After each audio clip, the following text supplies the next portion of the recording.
In Chapter 1, we studied kinematics of uniform and accelerated motion, mostly in the x-axis, such as a biker going down a flat road.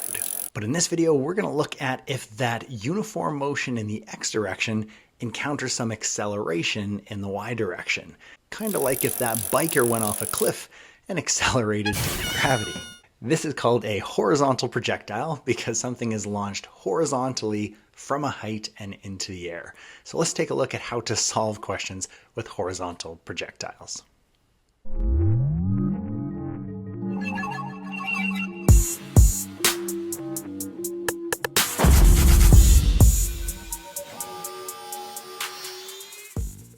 Okay, so to solve horizontal projectile questions, or really any projectile questions, we'll look at angled in the next video, the main idea is that x does not affect y. What does this mean? It means things happening in the horizontal direction don't affect things happening in the vertical direction. To get a sense of this, let's consider that you're on a train.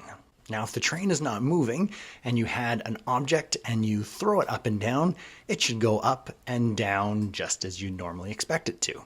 And now let's consider if the train started to move. Because everything is moving, you, the train, and the ball, when you throw it up in the air, the exact same thing happens because everything is moving the same relative to each other. So if the blinds were closed and you couldn't see outside the window, you wouldn't be able to tell by throwing the ball if the train was moving or if it wasn't. And that's because the side-to-side movement of the train, and therefore the ball, side-to-side movement doesn't affect its up and down.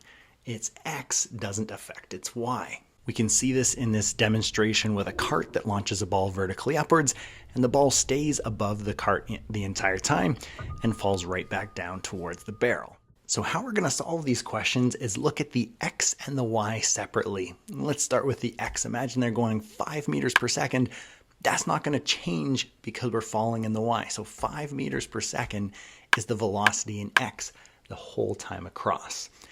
Next, let's look at what's happening in the y. Well, initially they're not launched up or down, so velocity in y is going to be 0.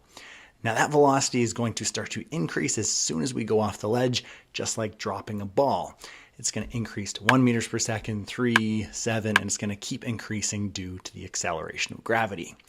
So this is why it makes that curved path. Let's put those vector arrows together and see that we get just 5 meters per second off the start. And then we get 5 and 1, so our total vector would be a bit angled downwards. Then we get it 5 and 3, even more downwards, and then 5 and 7, where it's looking pretty steep as our overall trajectory.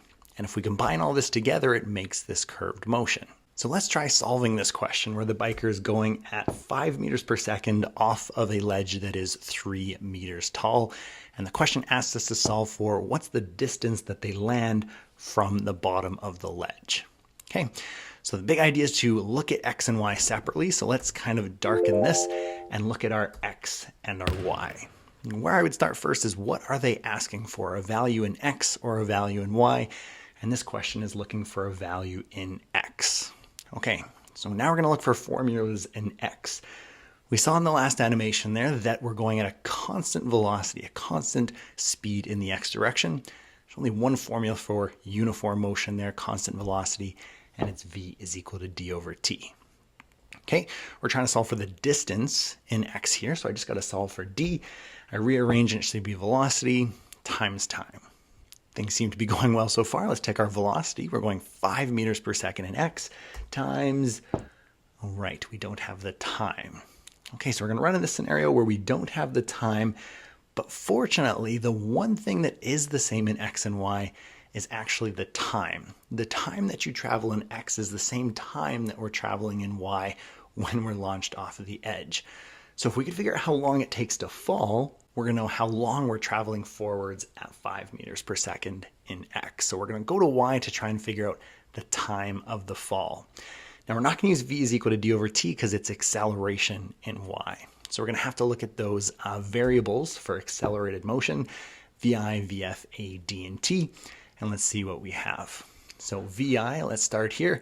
Reminder that in y, as much as it is going 5 meters per second in x, in y, we're not going up or down off the start. So it's actually 0 meters per second. That's important to remember. VF, again, in Y, how fast we're going when we hit the ground, we don't know that number. So we'll put a question mark. Acceleration, this is the acceleration of gravity, so 9.81. And the distance, once again, we're looking in that Y direction, and it's 3 meters of which we fell. Now you can choose positive or negative, whichever you're best with or you're more comfortable with.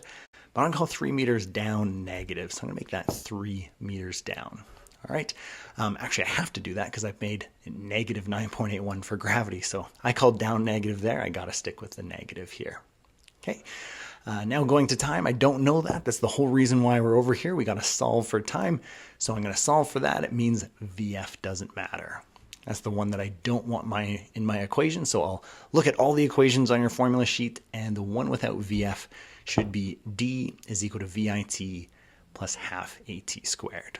Okay, now we're going to solve for t here. It looks kind of complex because there's a t and a t squared, so that's kind of hard to rearrange for, but fortunately our VI is 0, and this is going to make it a lot easier.